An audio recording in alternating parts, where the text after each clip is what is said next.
Welcome in, everybody, to Betting Pros. It's time to place your bets. It is me, Joe Pisapia, and it's time to talk Wrestlepalooza. That's right, everybody. It's a ridiculously stupid name for a premium live event that you can't see unless, of course, you have a VPN or you decided to pay ESPN with a part of your soul. But regardless, we're going to talk about it here on the Betting Pros channel today with, of course, my really rel friend, Terrell Furman Jr. and the con man, Tyler Conium. We are here talking wrestling here. And obviously, this is kind of like a reboot, I feel like, of the Netflix premiere too. So we've got two of these in 1 year. WWE was very, very cagey. You know, they gave us all these little extra things like Evolution and all this stuff. Like, why are they doing so many PLEs? Well, it turns out they were just trying to get out of their deal with Peacock early, and they did. And now, of course, yet another platform if you want to watch pro wrestling. Tyler, I got to ask you this, my friend. You know, at this point, I'm considering just moving up there to the Canada to join you. You guys have it so easy there. Everything is on one spot. I miss the WWE network where everything was just in one spot and I could pay for that. They told me this would be better. They lied to me, Tyler. They did. It's impossible for me to keep track of now. I am lucky up here in Canada. Everything is on Netflix, all the PLEs, SmackDown, Raw, all of that. So we were chatting before we went live of all the services I haven't even heard of down there that you guys need to be able to watch this. So I feel bad for that because people I think are going to miss out or get priced out. And it's too bad, but you know, it's the world we live in now. Well, hopefully we can win enough money where people can afford the $29.95 a month. Terrell Furman Jr., this is yet another one, too, with not a lot of builds, not a lot of reasoning. We're just kind of throwing a bunch of things at the wall with some big stars. Now, look, I love the AJ Lee return. It's been a very long time coming, and we knew when CM Punk came back at some point we would get this. An incredible reception for her last Friday, as deserved, in Chicago. Very cool there. And this is the one match, too, this mixed tag that I think people feel like, of all the things on here, has a little bit more legs and we could see, spin off continuously through probably the rest of 2025.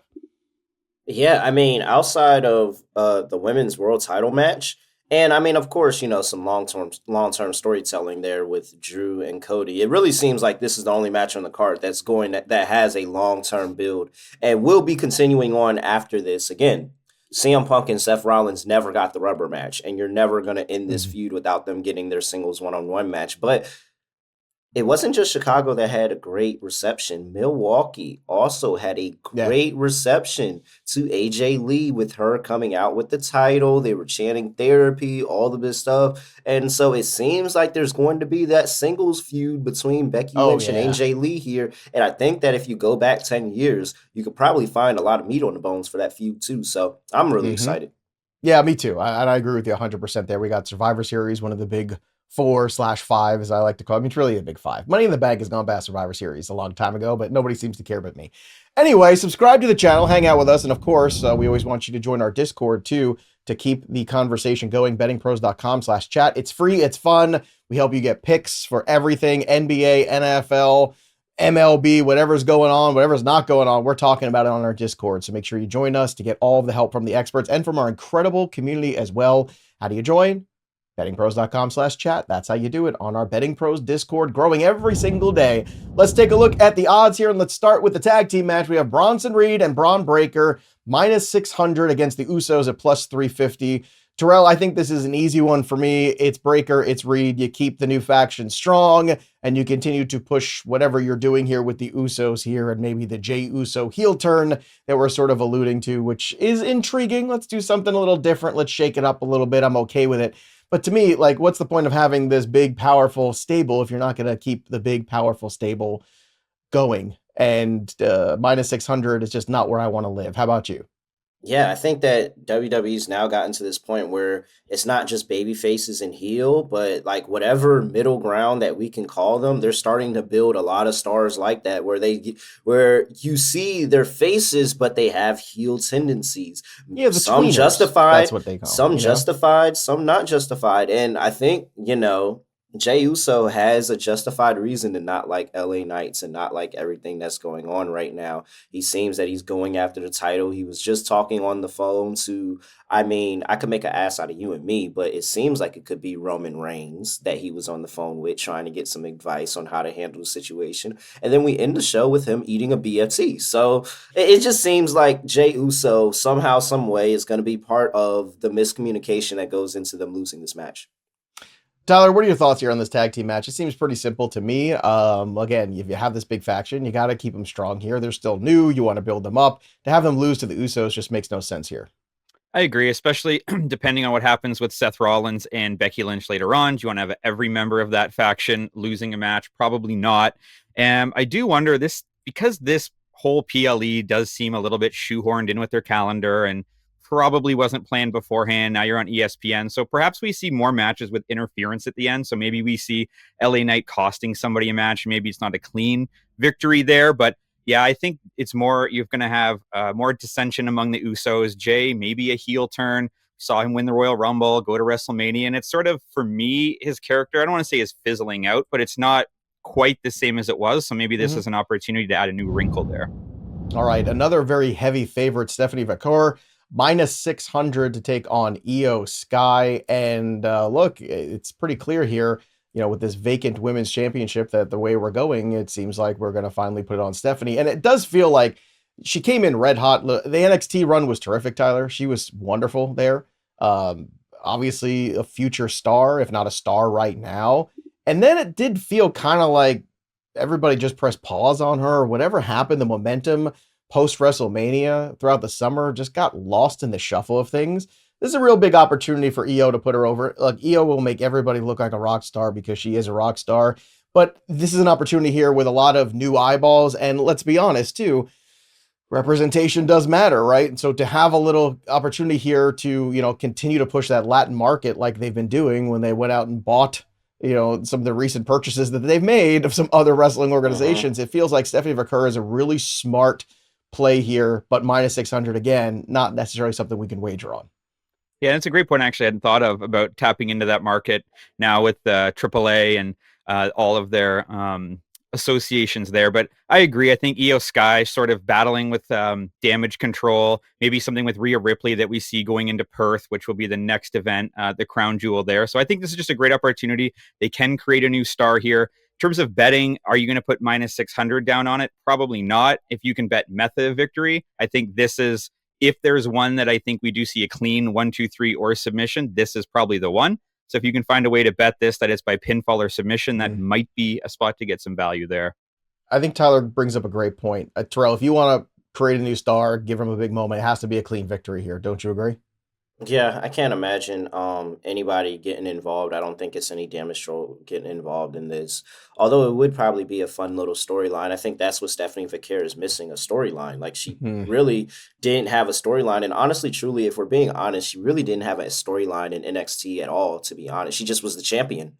And she was this big, strong champion that you wanted to go play. She was the double champ for like 2 weeks for whatever reason. Right. Like, they could have, like, they said Julia's hurt. She's going to be out for a while. And then like 2-3 weeks later, Julia's back. And you're like, oh, so Julia could have just kept the title? Like, I don't really get it. I don't understand what they're really doing with the character. I would like to see something more in depth with the character. I get that she's a very fun talent to watch, but it just doesn't seem like there's anything in depth except this rivalry with Io and her trying to prove, hey, I'm just not a good talent. I'm just not a possibility. I am here. I'm a reality, and I can beat Io Sky. Like, it just seems like Triple H right now is in a point in time where he's recycling a bunch of things. And it seems like the easiest thing he can recycle to reset the women's division, to start building a whole bunch of new feuds, is just put the title back on Io. So I'm going with Io. Oh, look, I don't think that's an impossibility. I will say this. There is a history here, which is, when we don't know what to do with somebody, but we really like them, we put the belt on them. And then historically speaking, it's the first time that happens. And the first championship run for a lot of women is not their best. Rhea Ripley, even Io, I would say her first run was not the best. It just typically seems to be that where you got to get that first one out of the way. And then, as Tyler was alluding to, like, where's the story? Let's get a story here for this character. And you were talking about it as well. So I don't think it's impossible for Io to get this victory here, But this is an opportunity to kind of anoint and make a new star. And I think that would be kind of foolish for them to pass that over at this juncture because Io doesn't need it. And Io can finally spurn off into another story, as you're saying, because Io's a big enough star. She doesn't need a belt. And I think that is something where you need more storylines for the women and more feuds that don't always focus on a championship. That's all they ever do because that's all they know how to do. All right, let's get to, speaking of champions, Cody Rhodes minus 500 against Drew McIntyre plus 300. Now, this is the one, if I had a lot of money laying around, there's no way Cody Rhodes is dropping this belt. It ain't happening. He is not going to drop this belt. He just won it back. I'm surprised this isn't more. And I love Drew McIntyre. I love what he's doing. I love his character. The lovable heel in that sense that you just really find him entertaining. You can't get enough of him. Is it even lovable? Is it lovable, or is it the heel that makes sense? Like the heel that makes sense, and that's why I love him. Everything that he says, everything that Drew, and that's why I just buy into Drew so much because every time Drew is upset with somebody, I sit there and I'd be like, you know what? I probably would be upset at that person too for that. And don't you love it? Reason. And that's why and then WWE pushes Drew, and I appreciate they pushing him. And when he gets these heel feuds, he may have his match that he loses or not, but it doesn't feel like he just completely lost and drop out of a feud. Like it didn't feel, even though he lost Hell in a Cell, and it didn't feel like he lost the CM Punk feud. It didn't really feel like he lost the Damian Priest feud, even though again he took the last loss. Everything built him up, so it feels like this is one of those feuds that even though he's going to take a loss, he's going to look really, really good in his loss, and it probably will propel him. Maybe not now or anytime right here in the near future, but his future championship opportunities. So yeah, I agree with you. I'm all over Cody in this spot, but I love what Drew has going on right now, and it seems like losing this match will only push Drew even further as potentially like. I don't even know if we can call Seth 100% a whole heel, but like Drew's really rivaling like one of the top heels in the company right now. Oh, I think he's my favorite one. It has been for quite some time. I think this is where he excels too. He's, babyface is tough for him. And I think in 2026, he will have a belt. I think he will be champion again. I could see them finally, doing that one blow off here. We're going to have, Punk finally, winning at WrestleMania, maybe against Seth Rollins, and then by SummerSlam, because he's an older guy, he's not going to hold that forever, dropping it to a guy like Drew McIntyre and let him have a really long run with it and see what you have in Drew. I could see that for sure. But to that point, Tyler, like, it feels like minus 500, like, if you just want to make a little investment and get a little extra on your money, if you got 5 delay, it's an easy one to come away with. I was going back and forth on this, and then I had a thought that maybe this is a trap spot, and we get Randy Orton interfering in this match, costing Cody Rhodes the match, and Drew McIntyre wins by DQ. Now, I don't know necessarily, depending on your books, how that works for betting, because it seems, like you said, if it's a clean finish, Cody Rhodes should be minus 1,500. Like, we're not getting Drew McIntyre versus Seth Rollins at Perth. That feud is done. I can't imagine any other way that this goes. As you said, Drew McIntyre is almost bulletproof at this point because he's so charismatic. He's so good on the microphone that he can overcome any loss in that sense. So why would Cody Rhodes only be 500? Because that's not that terrible. So do we see some interference by Randy Orton to kickstart that feud a little bit? I think there's a lot of meat on the bone there. And maybe that gives Drew McIntyre the win if it's by DQ and the books eat it up. I think it's a very astute observation. I just can't imagine the ESPN debut, them not having Cody Rhodes come out the victor here holding that belt. I mean, because it's not that you're introducing it to a new audience. Well, he'd still have the belt. He just wouldn't. Yeah, look, that's fair. Yeah, if you're saying it that way, but I'm thinking that like you have to think that Cody Rhodes maintains this championship here in every way. There's just no way that he could drop it after just winning it back. It just makes no sense. Why would we even do that? Like, why wouldn't we take an opportunity to have Drew McIntyre beat John Cena and make him a new star? God forbid we do that. But look, we've got 2 other matches here. Obviously, some big names here. And want to remind everybody too, don't forget to download the BettingPros app wherever you get your apps from. Let us help you bet smarter, not harder. Use all the tools. Don't be a tool. We've got them all out there. It's on iOS. It's on Android. All of the BettingPros app tools are there to help you take your betting game to the next level. And we've got 2 old farts going after it for the next match. Double main event. John Cena, Brock Lesnar, which I can only assume is going to be the final one because I just don't know how you finish after that. Like, I just feel like if you're building towards that and look from a in-ring standpoint, I don't know what we're going to get out of these two, Tyler. It feels like right now John Cena minus 400, Brock Lesnar plus 250. Cena will get cheered no matter what, but we have said on the show, face John Cena takes a lot of pins, eats a lot of L's, and this might be one where you can make some money on Brock Lesnar plus 250. What do you think? I completely agree, and we've talked about it a lot, and I don't think the books are adjusting, and they still think this is Super Cena from 2010. Mm-hmm. He doesn't win one-on-one matches on pay-per-view. He's only got, 3 matches left maybe in his career, and I think this is another instance that maybe the influence of ESPN plays into this, because you're going to have a new sports audience, maybe not a pure wrestling audience. They're going to see Brock Lesnar, who is a beast, versus John Cena, who, let's be honest, doesn't look like John Cena did in 2010. Are you going to give them this sort of repeat of SummerSlam however many years ago where Brock Lesnar beat Cena in 3 minutes, 4 minutes, 5 minutes? At first, I had a thought maybe Cena flips the script and he's the one that beats Brock Lesnar very, very quickly as a shocker. But because it's ESPN, because Brock Lesnar needs something to do after this, presumably he's back for a while, I wouldn't be shocked if we see Brock Lesnar win this with 5 German suplexes, like 3 F5s, and it's over real quick. Well, look, we've got Crown Jewel in Perth, October 11th, and a rematch between these two sounds like something that would very much be a Crown Jewel-ish kind of match. And you can't get there for the big John Cena W if you don't get there for, the L on the first time and kind of build this up. So I think it's very possible. To me, this is the best money on the board, is Brock Lesnar plus 250. What are your thoughts on this one, Terrell? I'm not as sold. I think it's a one and done match. I think there's a potential if John Cena, you vanquish the beast, the David versus Goliath, which I just don't understand how John Cena's ever David to get anybody, but the David versus Goliath matchup and all of that. And maybe at the end of the match, there's that person, whoever it may be, come out and sets up the John Cena feud for Crown Jewel. Or you have an angle of Brock Lesnar, if there is a second match, Brock Lesnar getting himself DQ'd, getting frustrated, getting himself DQ'd. It's still a John Cena win, and then Brock Lesnar goes and makes an appearance at Crown Jewel.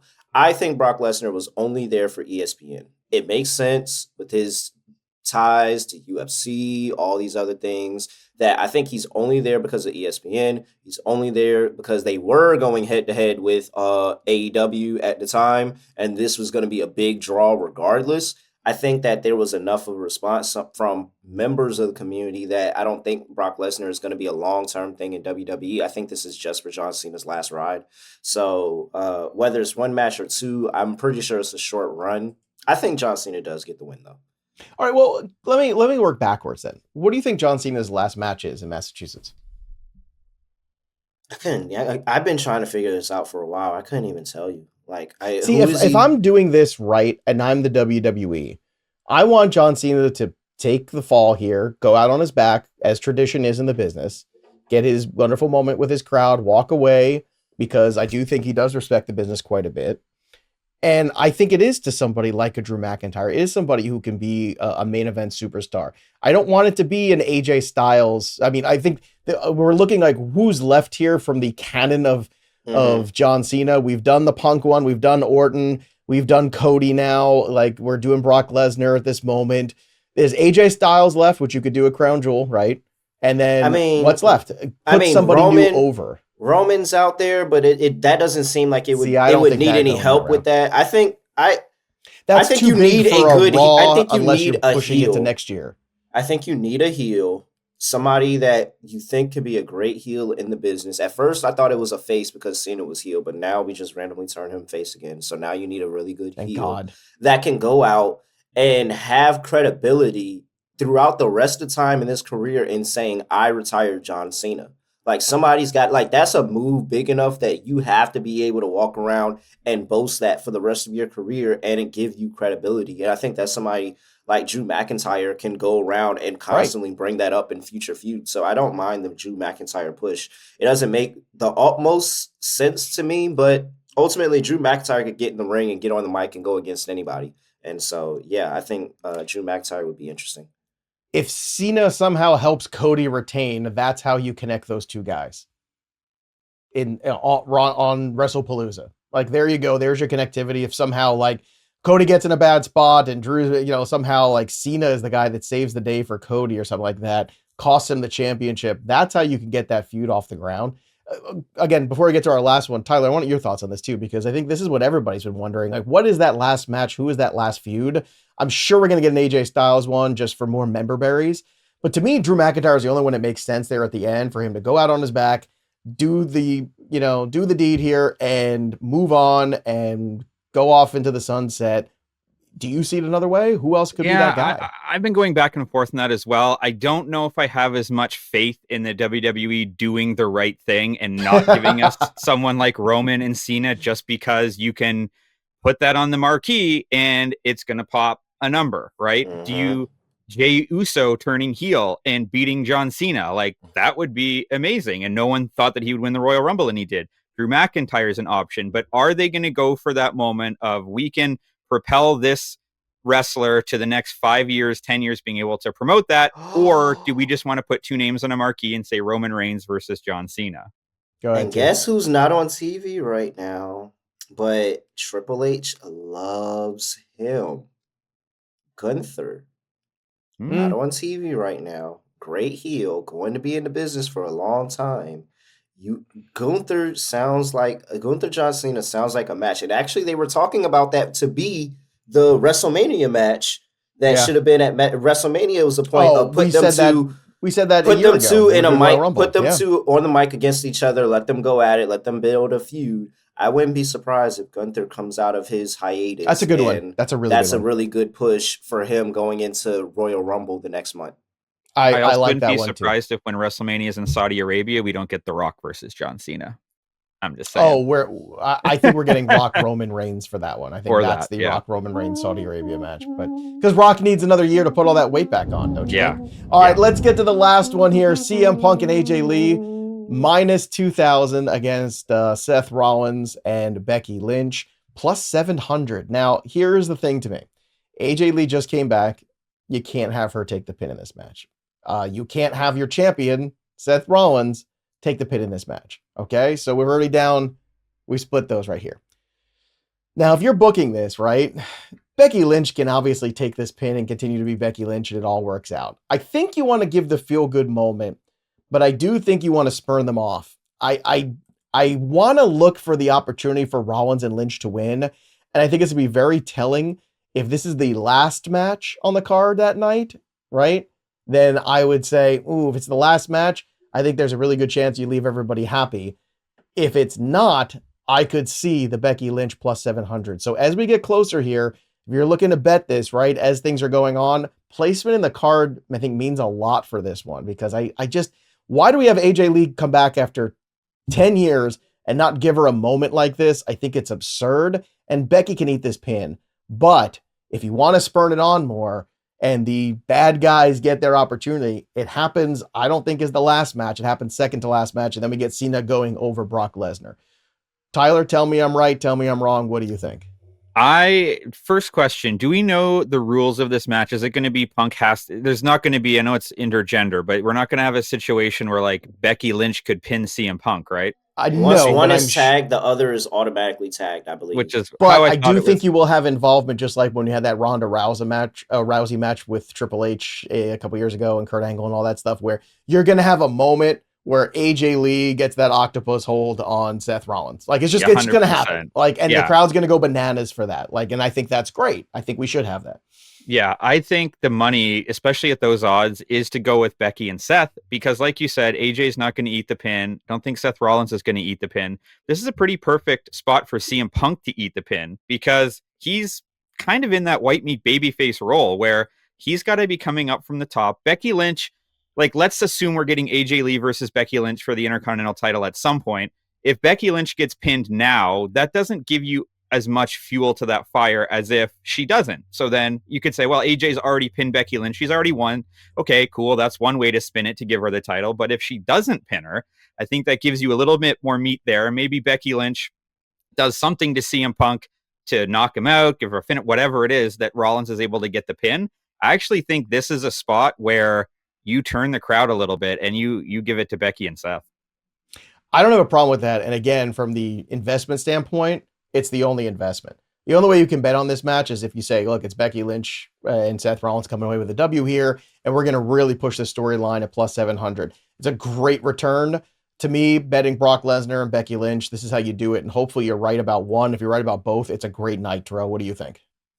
Yeah, I think you're thinking too much into it. It's minus 2,000 for a reason. It's going to be CM Punk and AJ Lee. That's what they said about Jelly Roll. This.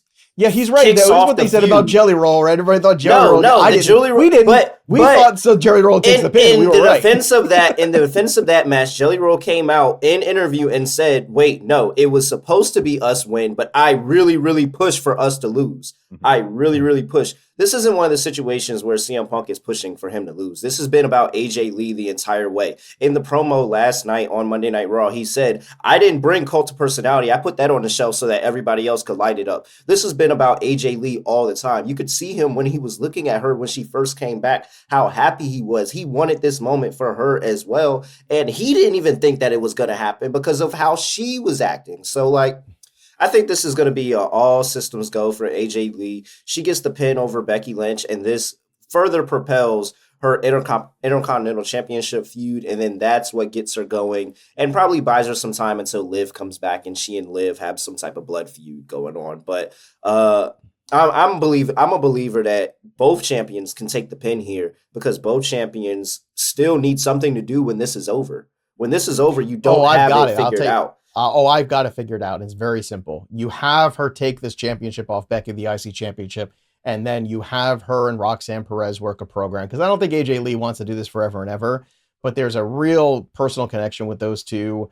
And I think the history of the two of them, when she was a little kid and idolizing her and all that stuff, it's kind of the shades of the MJF feud in AEW with CM Punk. You can basically hit replay on that, but the female version, I think that would be so cool to do. And that's how you get Roxanne Perez a belt. And that's how you make her a star. And AJ Lee leaves triumphantly. And maybe she comes back here and there. Maybe she does the Rumble and the other stuff like that. But to me, that's exactly what you do.